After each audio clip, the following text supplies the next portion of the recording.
Obrigada, querida. Nossa, obrigadão mesmo.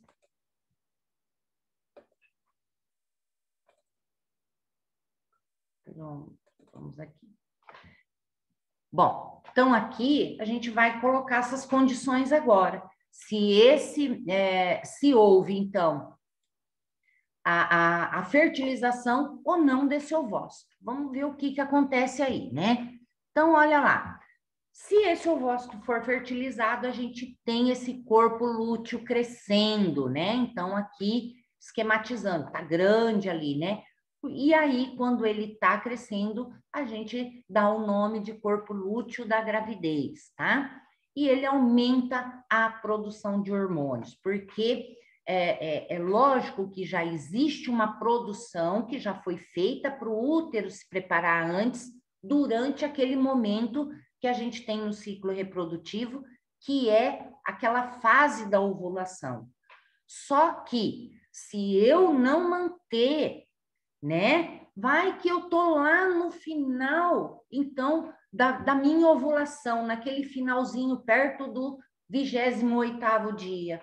Se eu não tiver mantendo esse corpo lúteo, se ele não manter, aqueles graus, então, de hormônios que estão atuando lá, vão começar a baixar. Então, eu preciso que esse corpo lúteo, ó, dê o maior apoio ali para, então, manter aquilo lá, porque o ovócito foi fertilizado e eu preciso que continue o endométrio, né, todo preparado para receber, então, o blastocisto depois, tá?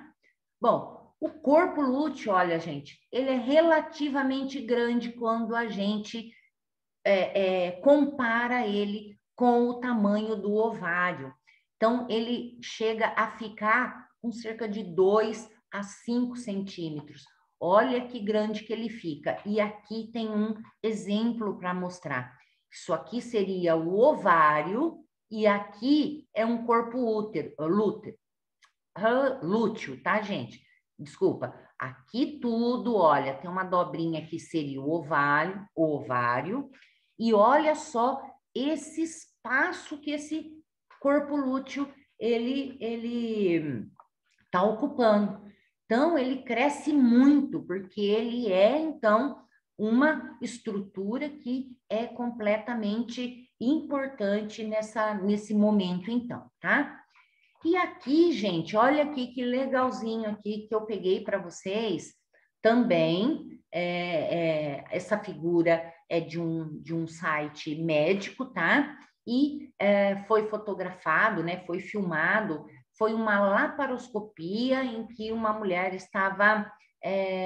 ela estava fazendo uma cirurgia. Não me lembro se era de esterectomia, tirando, né, o seu ovário, não sei o que aconteceu, mas que, assim, por obra do destino, no momento em que o médico estava fazendo essa vídeo aí, laparoscopia, ele pegou, então, um momento que essa mulher de 45 anos estava ovulando.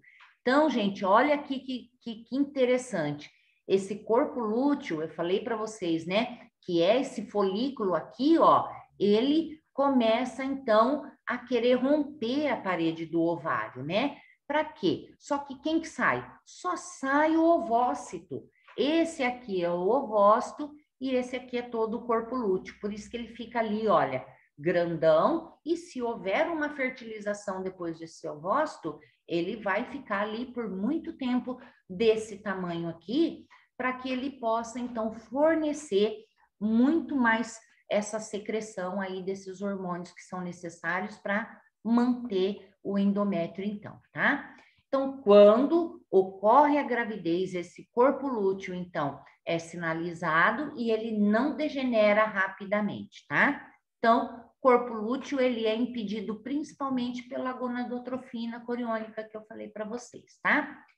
Depois será secretada por quem? Quando? É lógico que ele não vai durar para sempre, tá, gente?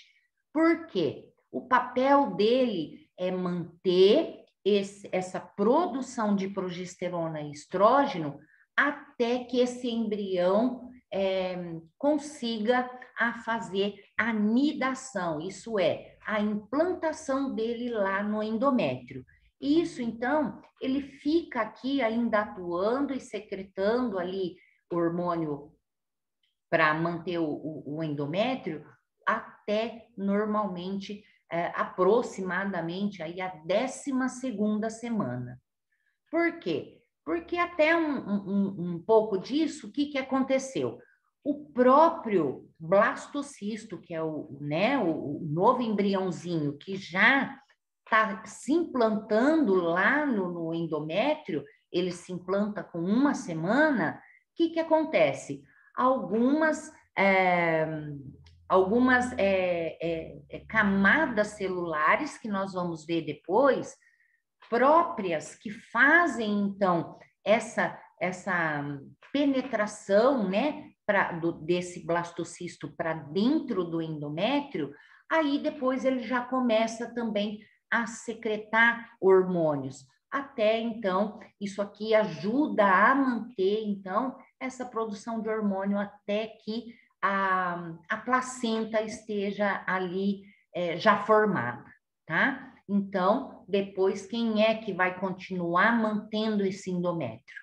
É a placenta, tá? Aí, depois, esses hormônios para manter a gravidez até o final, né? O bebê, tudo bem implantado lá dentro do útero, já será papel da placenta, então, tá?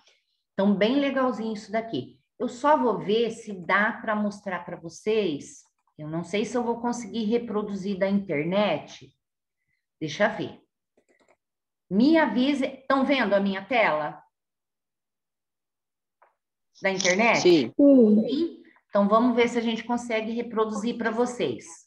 Por volta de 14 dias, o hormônio luteinizante faz com que o folículo passe por um surto de crescimento repentino. Aqui é quando ele está saindo, então, do ovário. Se desprende do interior do folículo. O folículo saliente libera substâncias químicas, fazendo com que as duas trompas de Falópio se aproximem e rodeiem o folículo. O folículo incha até que ele se abre, liberando o óvulo e o líquido do folículo na cavidade abdominal. Por conseguinte, as fímbrias, pequenas projeções no final da trompa de Falópio, passam rapidamente através do local da ovulação e recolhem os óvulos. Cílios microscópicos na superfície das fímbrias levam o óvulo até a entrada da trompa de Falópio. Pronto, vou parar aqui. Mas deu para vocês perceberem como é que ele rompe, então, né, ali e acaba... Ai, onde que eu estava aqui, né? Ele rompe, então, a parede aqui, mas o que acontece? Ele só libera o ovócito. Isso daqui, então, é o corpo lúteo. Deu para vocês perceberem lá? É, bem legalzinho ali, né? Bom, então ele vai ficar funcionando aí, né, para manter esse endométrio até, então, que esse novo embrião chegue até lá, tá? Vamos continuar aqui.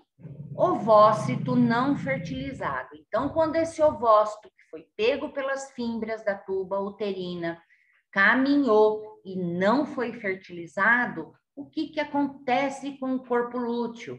Ele fica por 10 a 12 dias ali, só que depois não é mais necessário, porque aquele ovócito não foi fertilizado e desceu pelo útero. Então, foi sinalizado que não houve fertilização, ele entende, e aí, então, ele começa a, então, se degenerar, tá? Então, ele vai, então, o corpo lúteo agora não é chamado mais da gestação ali, né? O corpo lúteo da gravidez, mas é chamado de corpo lúteo da menstruação. Então, ele vai se transformar em um tecido ali esbranquiçado, é isso que quer dizer corpo albicans, tá, gente? Vai ficar ali se degenerando e até o 12º dia aí, tá? E a gente, né, só chovendo no molhado aqui, que para vocês não esquecerem que a função do corpo lúteo é preparar, então, o útero, mais propriamente dito, o endométrio, né, para manter a gravidez, então. Caso não ocorra a fecundação, o corpo lúteo vai virar, então, portanto, uma cicatriz esbranquiçada, né? Que a gente vai ter aí muito dentro do útero, então. Aqui, acho que já fecha, né? A gente já fecha essa aula de hoje, então, falando aqui do ciclo menstrual, que é lá uma síntese, né? Mais ou menos do que a gente já viu lá para cima naquele esquema maior, tá? Mas falando do ciclo menstrual em si, então a gente tem aqui aquele mesmo, né? Um fragmento daquele quadro anterior lá, onde a gente tem, então, mudanças do endométrio ocorrendo, né? Ao longo do tempo aqui no útero, que a gente vê que ele, né? De uma camada bem fina do endométrio, ele começa durante todo esse período a ter as suas mudanças devido a hormônios também, tá? Então, tem a fase menstrual, que a camada ela vai descamar e fica, então, uma camada de tecido delgado, então, né, mais lisa, tá? Depois nós temos a fase proliferativa, que nós temos a partir da menstruação, então, próxima do 14º dia, até o 28º dia aqui, né? Sempre ocorrendo, então, o estrógeno secretando e estimulando esse epitélio e glândulas aí, artérias a serem, né, formadas, a engrossar os seus calibres, né? Triplicando realmente a espessura desse tecido aí do endométrio, tá? Fase secretora de progesterona, né, que chega aqui mais próxima, então é quando estimula esse epitélio a secretar material rico em glicogênio, né, então a gente tem glândulas bem mais largas aqui, ó, que a gente começa a perceber que antes elas já tinham começado a ser formadas, mas elas aumentam também de tamanho, tá?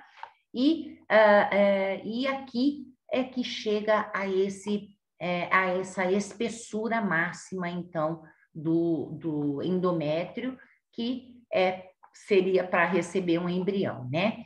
E a fase isquêmica, que é o nome adequado de falar, né? Que é a isquemia, que há o rompimento, então, né? Dessas artérias aí, e que a gente tem a necrose de tecidos, vasos, né? Então, é por isso que essa camada, né, ela se desfaz e a gente tem, então, o extravasamento de sangue quando esse ciclo aí ocorre sem haver, então, uma fertilização. Pessoal, alguma pergunta? Alguma dúvida? Não. Tranquilinho? Então, beleza, pessoal. Quero agradecer vocês numa sextona, né? Aí tá presente aqui, tá? Agradeço demais.